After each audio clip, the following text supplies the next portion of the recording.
Hello good morning എല്ലാവർക്കും നമ്മുടെ പുതിയൊരു വ്ളോഗിലേക്ക് സ്വാഗതം. അപ്പോൾ ഇന്ന് ഞായറാഴ്ചയാണ് കേട്ടോ. ഞായറാഴ്ച ആയതുകൊണ്ട് തന്നെ നമുക്കിങ്ങനെ നേരത്തെ എണീറ്റില്ല. ഞാൻ കുറച്ച് ലേറ്റായിട്ട് എണീറ്റത്. അപ്പം അനുവിൻ്റെ ഫേവറേറ്റ് ആയിട്ടുള്ള നമ്മുടെ സ്വന്തം ഇഡലി കുട്ടനെ ഉണ്ടാക്കി ചട്നിയും കൂട്ടി കഴിച്ചു കേട്ടോ. അതെല്ലാവരും അങ്ങനെ ഗീച്ചേട്ടൻ പോകാനിറങ്ങി.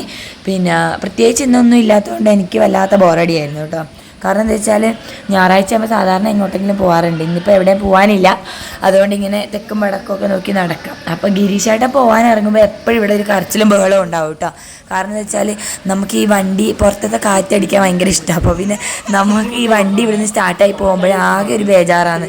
കാരണം എന്താ വെച്ചാൽ എനിക്കും ഇങ്ങനെ വീട്ടിലിരിക്കാൻ വലിയ ഇഷ്ടമൊന്നുമില്ല, പിള്ളേർക്കും അതേപോലെ തന്നെ. പക്ഷെ പറഞ്ഞിട്ട് കാര്യമില്ല, എപ്പോഴും നമുക്ക് അവർ പോകുന്നതിൻ്റെ പുറകെ കയറി പോകാൻ പറ്റില്ലല്ലോ. അപ്പോൾ അങ്ങനെ ആൾ പോയി കഴിഞ്ഞപ്പോൾ ഞാൻ വെച്ച് കുറച്ച് പയറും കഞ്ഞി ആക്കാന്ന്. അപ്പോൾ ഇന്നൊരു കുടി കൂടുതലുണ്ട്. അപ്പം ഞാൻ പോകുന്നില്ല, അനുവും ഗിരീഷേട്ടനും കൂടി പോവും. അപ്പോൾ നല്ല മഴയല്ലേ, അപ്പോൾ നമുക്ക് ഈ പയറും കഞ്ഞിയും നല്ല രസമല്ലേ. പണ്ട് നമ്മൾ സ്കൂളിലെല്ലാം പഠിക്കുമ്പോൾ കുടിച്ചില്ലേ, ആ ഒരു പയറും കഞ്ഞി അല്ല കേട്ടോ ശരിക്കും. ഇത് രണ്ടും കൂടെ മിക്സ് ചെയ്ത് നമ്മളെ സ്റ്റോറിൽ തരിയും പയറും കൂടെ മിക്സ് ചെയ്തിട്ട് ഉപ്പിട്ട് വേവിക്കും, അത്രയേ ഉള്ളൂ. പിന്നെ നമുക്കിത് അച്ചാർ എന്തെങ്കിലും കൂട്ടിയിട്ട് കഴിക്കാം, ഒന്നും ഇല്ലെങ്കിലും കഴിക്കാൻ നല്ല ടേസ്റ്റാണ് കേട്ടോ ഈ പയറും കഞ്ഞി. അപ്പോൾ ഇതിവിടെ പിള്ളേർക്ക് രണ്ടാൾക്കും ഇഷ്ടമാണ്. അപ്പോൾ പിന്നെ ഒരു നേരത്തേക്ക് നമുക്ക് അത് കൊടുക്കാമല്ലോ. മാത്രമല്ല ഉച്ചയ്ക്ക് ഞങ്ങൾ പോകാത്തതുകൊണ്ട് ഞങ്ങൾക്കും കൂടി ആക്കണമല്ലോ. അപ്പോൾ ഞാൻ കുഞ്ഞു കുക്കറിലാണ് കേട്ടോ വെച്ചത്. രാത്രിയിലേക്ക് വെച്ചിട്ടില്ല, ഉച്ചവരെ ഉള്ളതേ വെച്ചിട്ടുള്ളൂ. ആ സമയത്ത് ഞാൻ കടലയും കൊടുത്ത് അവിടെ ഇരുത്തിയോ നേരെ പോയത് ഉള്ളിൽ പൗഡർ മറിക്കാനാണ് കേട്ടോ.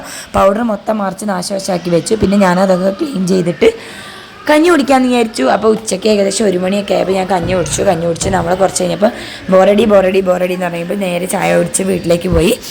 അപ്പോൾ വീട്ടിലെത്തിയപ്പോൾ അമ്മയോടൊന്നും പറഞ്ഞില്ല കേട്ടോ ഞാൻ വരുന്നത്. അവിടെ എത്തിയപ്പാട് നമുക്ക് മിക്ക പെൺപിള്ളേർക്കും ഉണ്ടാവുമായിരിക്കും ഈ പ്രശ്നം. നമ്മളെ സ്വന്തം വീട്ടിലെത്തിയാൽ അപ്പം നമുക്ക് ഈ അടുക്കളയിൽ തപ്പി നോക്കും കറിയൊക്കെ എന്തെന്നാന്നൊക്കെ. അപ്പോൾ അത് കണ്ടപ്പോൾ എനിക്ക് കഴിക്കാനൊരാഗ്രഹം. അത് മറ്റേ കടച്ചക്ക ഉണ്ടല്ലോ, നമ്മളെ പ്ലാത്തിച്ചക്ക, അത് കറി വെച്ചതായിരുന്നു. അപ്പം ഞാൻ അതും കൂട്ടി ചോറ് കഴിച്ചു.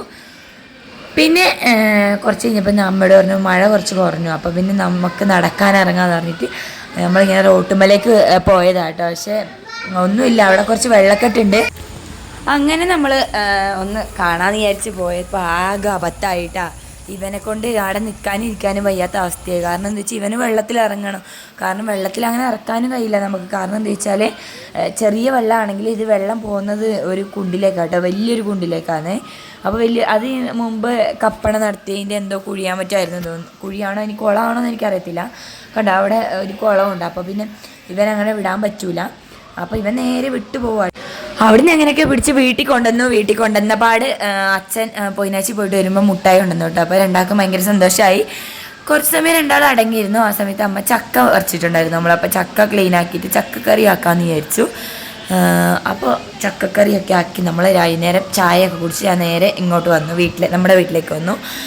പിന്നെ അപ്പം അമ്മ ഞാൻ അവിടെ നിന്ന് ഇങ്ങോട്ടേക്ക് വരുമ്പോൾ എനിക്ക് അരി ഉഴുന്നും പൊതിർത്തിട്ടുണ്ടായിരുന്നു. അപ്പം ഉഴുന്ന് കൂട്ടിയ ദോശ ഇഡലി ആക്കിയെങ്കിൽ അമ്പു കഴിക്കും.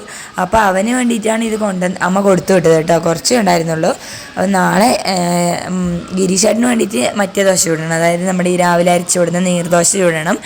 കാരണം എന്താ വെച്ചാൽ ആൾ ഇഡലിയും ദോശ എപ്പോഴും കഴിക്കൂല. അപ്പോൾ പിന്നെ ദോശക്കുള്ള മാവ് അരച്ച് വെച്ചാൽ നാളത്തേക്ക് ചുട്ടു കൊടുക്കാമല്ലോ. നാളെ ഇപ്പം ഇവന് സ്കൂളിൽ പോകേണ്ടതുകൊണ്ട് പിന്നെ ഭയങ്കര ബുദ്ധിമുട്ടായിരിക്കും. അപ്പോൾ അതുകൊണ്ട് എല്ലാം തന്നെ ക്ലീനാക്കി വെച്ചെങ്കിൽ രാവിലെ എണീക്കുമ്പോൾ നമുക്കൊരു സമാധാനം ഉണ്ടാവും അടുക്കള കാണുമ്പോൾ. അപ്പം ആദ്യമൊന്നും ഞാൻ ഇങ്ങനെയൊന്നും ചെയ്യില്ലായിരുന്നു, കാരണം എനിക്ക് ഭയങ്കര മടിയാണ്. പിന്നെ ഇപ്പം വേറെ നിവർത്തിയില്ല. കുഞ്ഞിനെയും കൂടെ രാവിലെ എണീച്ചിട്ട് എല്ലാം കൂടി ആവില്ല. ഓന് കറക്റ്റ് വണ്ടി വരുന്ന സമയത്ത് ഓനെ അങ്ങോട്ടേക്ക് കൊണ്ടാക്കാനും കഴിയില്ല. അപ്പം വെറുതെ മടിച്ചിരുന്നാൽ കാര്യങ്ങളൊന്നും നടക്കില്ല എന്ന് അറിയുന്നതുകൊണ്ട് ഞാൻ എല്ലാം ക്ലീനാക്കി രാത്രി തന്നെ ഇട്ടു. അപ്പോൾ രാത്രിത്തേക്ക് ഞാൻ ഫുഡൊന്നും ആക്കിയിട്ട് ബിരിയാണി മേടിച്ചു തന്നു കേട്ടോ നമുക്ക്. അങ്ങനെ നമ്മൾ ബിരിയാണിയൊക്കെ കഴിച്ചു. അപ്പോൾ ഇന്നത്തെ ഞായറാഴ്ച ഇങ്ങനെ കഴിഞ്ഞു പോയി കേട്ടോ. അപ്പോൾ നമ്മുടെ വീഡിയോ ഇഷ്ടപ്പെടുകയാണെങ്കിൽ ലൈക്ക് ചെയ്യുക, ഷെയർ ചെയ്യുക, കമൻറ്റ് ചെയ്യുക, സബ്സ്ക്രൈബ് ചെയ്യുക. അപ്പോൾ ഇനിയുള്ള വീഡിയോ കാണണമെങ്കിൽ ചാനൽ സബ്സ്ക്രൈബ് ചെയ്യാൻ മറക്കല്ലേ കേട്ടോ. ടാറ്റാ.